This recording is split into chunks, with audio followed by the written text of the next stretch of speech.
Monsieur le Président de l'Assemblée nationale, Madame la ministre du Développement communautaire, de la solidarité nationale et de l'équité sociale et territoriale, Thérèse Faye, Mesdames, Messieurs les ministres, Excellences, Mesdames, Messieurs les ambassadeurs, Madame la représentante du système des Nations Unies, chère Aminata,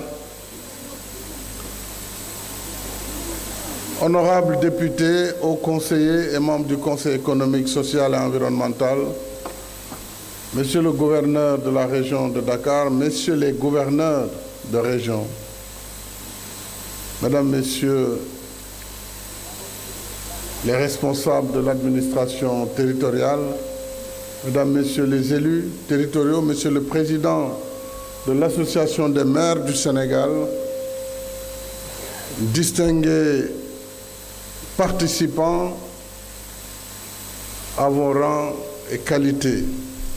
Je voudrais distinguer dans mes salutations le représentant de la BAD, notre jeune frère Amadou Hott, qui vient représenter le président du groupe de la Banque africaine de développement, qui lui-même a été un des acteurs de ces politiques publiques. Mesdames et Messieurs les coordonnateurs nationaux des programmes qui sont devenus emblématiques de notre politique d'équité, qu'il s'agisse de l'équité territoriale ou de l'équité sociale. La plus ancienne reste la couverture sanitaire universelle. Créée en 2013, suivie du PUDC, Programme d'urgence de développement communautaire, ensuite du PUMA, Programme d'urgence de développement des axes et territoires frontaliers. Après cela, les gens commençaient à dire que le président ne s'occupe que du monde rural. Alors j'ai dit la réponse serait le programme de modernisation des villes, Promoville. Alors, la plus ancienne d'ailleurs, oui, c'est l'agence, la délégation générale à la solidarité nationale, qui est la responsable du programme national des bourses de sécurité familiale. En réalité, c'est la doyenne. C'est la première qui a été créée. Alors, tous ces instruments, je vais y revenir, sont les outils qui ont été mis en œuvre pour apporter les réponses appropriées aux demandes des populations. Et je voudrais saluer ces populations venues des profondeurs de notre pays. Pendant mes tournées précédant mon accession à la souveraineté internationale, comme vous le savez, j'ai parcouru le Sénégal en profondeur. Et j'avais constaté l'état de vétusté, de dénuement extrême du milieu rural, qui manquait de tout, qui manquait d'eau potable, qui manquait d'électricité, qui manquait de pistes de désenclavement. Mais surtout, ce qui m'avait frappé, c'était la pénibilité des femmes en milieu rural. Il fallait donner des réponses concrètes à cette situation. Déjà, avant le Yoonu Yokkute, j'avais théorisé la nouvelle, le NOP, c'est-à-dire un nouvel ordre de priorité. Le nouvel ordre de priorité, ceux qui étaient avec moi avant 2011 savaient que déjà nous avions changé notre perspective du développement. Il fallait un nouvel ordre de priorité qui très tôt a été mis en œuvre grâce également à la collaboration du PNUD, le système des Nations Unies, programme des Nations Unies pour le développement, et je voudrais saluer l'ancienne représentante qui a travaillé avec nous, Mme Djibo, dès le début, puisque j'avais confié au PNUD, j'avais également confié au PAM un certain nombre de programmes pour aller vite et pour également travailler dans la transparence. Voilà l'histoire de ces outils qui nous ont permis aujourd'hui de faire cette journée mémorable de l'équité. Madame la ministre, je voudrais d'abord vous féliciter. Vous féliciter pour votre engagement et votre capacité à vous adapter très rapidement. Et la valeur d'un cadre, ce n'est pas d'être un expert dans un domaine. Ça, c'est ce qu'on appelle une tête bien pleine. Mais nous avons besoin de têtes bien faites, capables d'adaptation, de s'adapter aux situations, de comprendre les politiques publiques pour les mettre en œuvre. Si vous ne les comprenez pas, eh bien la mise en œuvre n'en sera que plus malheureuse. Ce n'est pas votre cas. En convoquant cette journée nationale dédiée à l'équité, la première du genre, j'ai tenu à réitérer mon attachement personnel au développement du Sénégal dans l'équité territoriale et la justice sociale. Ce que j'ai appelé le Sénégal de tous et le Sénégal, le Sénégal de tous et le Sénégal, voilà, pour tous, où chacun peut avoir une vie décente en accédant aux services sociaux de base. Vraiment le témoignage du président de l'AMS, maire de Ndiop, dans mon département de Fatick. Je disais hier à la délégation marocaine que je salue au passage les maires et les maires de Côte d'Ivoire, que l'impact de la politique de décentralisation à travers l'acte 3, c'était de redonner la dignité à l'ensemble des collectivités. Nous avions des communes, des villes, des communes d'arrondissement et des communautés rurales qui n'avaient ni le statut ni la considération. L'acte 3 a donné la communalisation intégrale. Les communautés rurales sont devenues des communes. C'est pourquoi un ancien PCR est devenu maire et président de l'Association nationale des maires du Sénégal. Ce qui lui permet naturellement d'avoir accès également à toutes les infrastructures de base pour le développement économique et social de ces populations. Aujourd'hui, nous revenons d'ailleurs aux sources, parce que c'est ici, à Diamniadio, que j'avais lancé le 7 juillet 2015 le programme d'urgence de développement communautaire, le PUDC. Un des instruments phares de notre politique d'équité territoriale et d'inclusion sociale.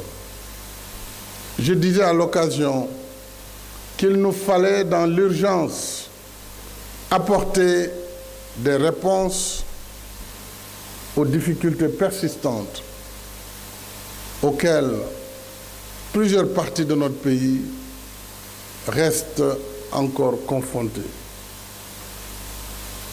Puisque lorsqu'on parle du PSE, c'est un programme sur 20 ans. Ku xiif mënoo ko ne xaaral 20 ans ñu doog la yekkal. Il faut nga wutal ko lu jooni jooni tàng léegi te neex itam. Loolu mooy la philosophie des programmes d'urgence. Programme d'urgence de développement communautaire, programme d'urgence de Puma. Promoville est un programme d'urgence aussi. Pendant que maintenant, le PSE va prendre la transformation structurelle à travers les autoroutes, à travers les ponts, les échangeurs que vous voyez, à travers, de façon globale, cette transformation économique, les structures de l'économie, ainsi que ces deux autres axes, à savoir le développement durable, le capital humain, développement durable et protection sociale.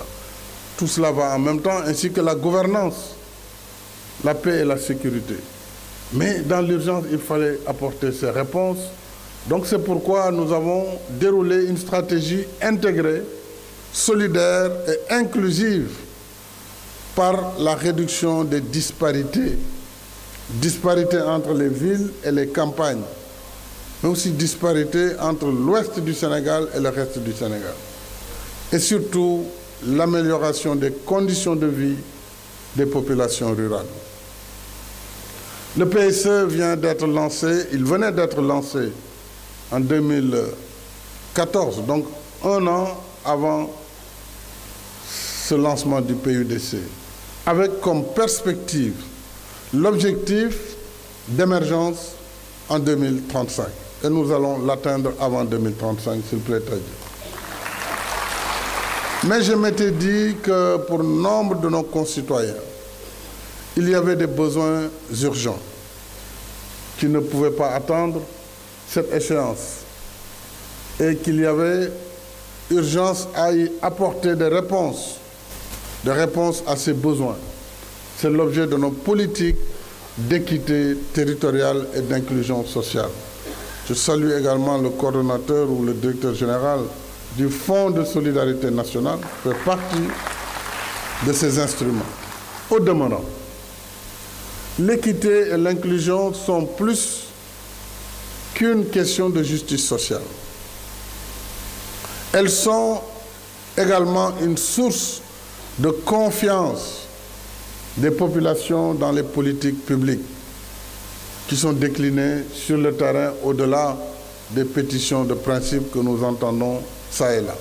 En somme, il ne s'agit pas seulement de déclarer l'équité, mais de la pratiquer en lui donnant un contenu concret. Lu ñuy wax ci wolof daj lamb daj, c'est ça, lamb daj. Un contenu concret qui sort des chantiers battus. Ainsi, pour ne citer que quelques initiatives phares, je les ai déjà citées dès l'introduction, le PUDC, dont le modèle innovant et inspirant a pu être adopté ou adapté dans d'autres territoires, dans d'autres pays, et il nous a permis la construction de près de 900 km de pistes de désenclavement et 500 autres pistes sont en chantier au moment où nous parlons. L'électrification de près de 1000 villages déjà livrés, avec 600 qui sont en chantier. Et je vous rappelle qu'on avait à peine 1300 villages depuis l'indépendance, jusqu'en 2012, électrifiés au Sénégal. Le seul PUDC a fait mieux. Alors je ne parle pas de laser et des autres programmes du ministère de l'énergie, mais également de tous les programmes qui sont dans la transversalité. Le PUDC a permis de réaliser 328 forages dans sa phase initiale, dont plusieurs sont des forages multi-villages, avec leur équipement château d'eau et réseau de connexion, d'adduction. Mais surtout, ce qui m'a le plus plu, et notre sœur de Diofior l'a dit, Ndeye Khady, ce sont les machines, les machines, les décortiqueuses, les batteuses, les moissonneuses, qui vraiment ont beaucoup contribué à alléger le travail domestique des femmes dans ces zones rurales. L'autre programme, le piment, comme... Mais vos gars, vos amis là sont les plus brillants, Moussa. Ils ont tellement tapé du doigt. Le piment, qui est le programme d'urgence de modernisation des axes et territoires frontaliers. Alors, léegi noppi leen nag waa piment. Noppi leen. Alors, le piment a déjà réalisé 249 km de pistes, que le piment aussi reprend le programme du PUDC, mais dans les zones frontalières, qui sont les plus éloignées, les plus désenclavées, les plus enclavées, tant pour moi, que le piment tente de désenclaver. Il a électrifié presque 100 villages, donc c'est 97 plus précisément, et désenclavé 284 villages. sans compter les ambulances. Tout à l'heure, je viens de voir les nouvelles dotations en bateau-ambulance, 3, un pour Sédhiou, un pour Ziguinchor. Mais Ziguinchor, c'est une localité, ce n'est pas la ville, c'est Elinkine, il faut dire un pour Elinkine, un pour Sédhiou et le troisième, c'est les îles du Saloum, c'est Dionewar ou Niodior. Bon, compte tenu des ambulances médicalisées et autres ambulances.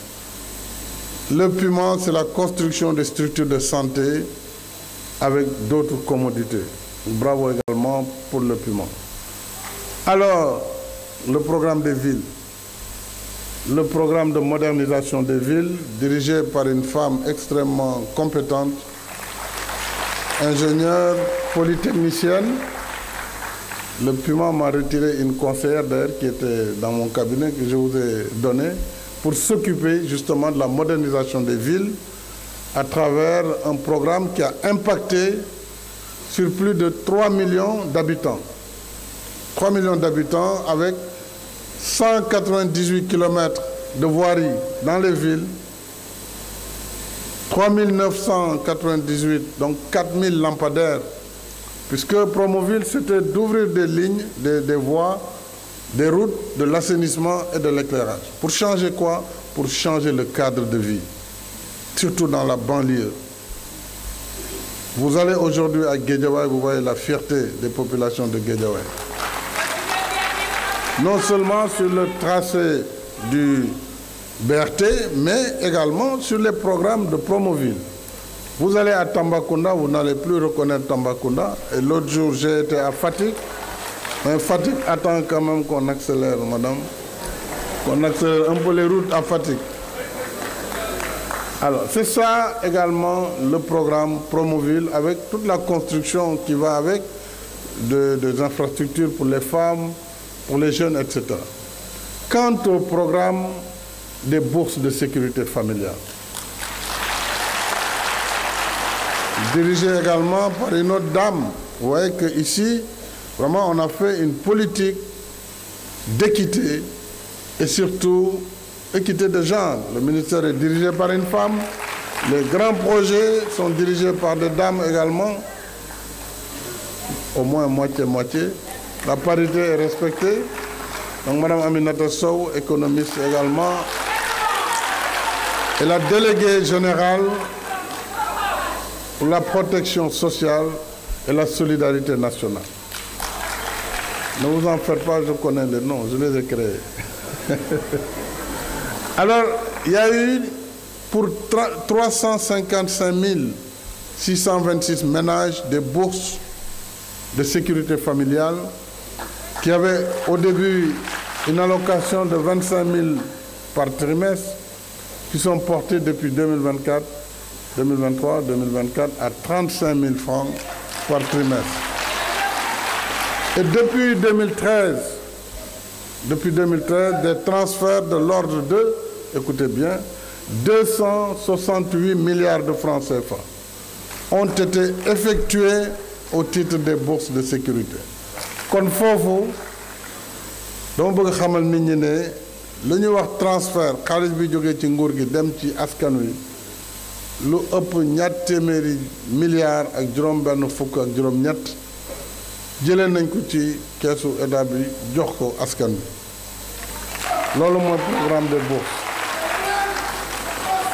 S'agissant maintenant du programme de couverture sanitaire qu'on appelait couverture maladie, dirigé par le docteur Dafé, docteur Daf de Sénopalel. Alors, ce programme a permis d'étendre au maximum les bénéficiaires pour l'accès aux soins. Il nous a permis de passer tout simplement d'un taux de couverture de 20% de personnes qui avaient une couverture maladie à 53,20% de 2012 à maintenant.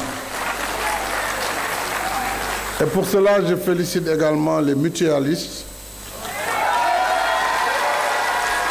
et leur dire que j'ai bien entendu la doléance qui a été faite de vous faire participer dans les politiques nationales. Donc je décide dans le prochain Conseil économique et social de vous coopter un des vôtres pour siéger au Conseil. Nous avons d'autres outils. Nous avons d'autres outils qui ne sont pas sous la tutelle du ministère de l'Équité, mais qui travaillent pour l'équité et pour l'autonomisation des femmes et des jeunes. Le premier, c'est la délégation générale à l'entrepreneuriat rapide des femmes et des jeunes, la DERFJ. Déjà, elle a eu 250 000 bénéficiaires. Le représentant de la BAD l'a dit tout à l'heure, à travers le PAVI et d'autres programmes, avec aussi la DER qui donne des gammes de prêts très variées, y compris ce qu'on appelle les nano-crédits, qui sont de très petits crédits quotidiens. À ces différents instruments, je peux citer également ceux destinés à la formation professionnelle, le fonds de financement de la formation professionnelle 3FPT, qui est un instrument pour la formation des bénéficiaires. Nous avons également l'ANPEJ, l'Agence nationale pour l'emploi des jeunes. Nous avons plusieurs autres outils sur lesquels je pourrais venir, mais le plus emblématique reste le Xëyu Ndaw ñi, programme pour l'emploi des jeunes. Nous avons surtout le Fonds de solidarité nationale. Je salue le docteur Ba qui le dirige. Il a été modernisé et renforcé dans ses interventions. Et enfin, le commissariat à la sécurité alimentaire et à la résilience, M. Diaw, qui également vient d'être nommé à la tête de cette délégation au commissariat, qui doit agir de façon globale sur l'ensemble du territoire national. S'agissant maintenant du cadre légal, le gouvernement initiera très prochainement un projet de loi d'orientation de la protection sociale sous l'égide du ministère du développement communautaire, de la solidarité nationale et de l'équité territoriale, sociale et territoriale.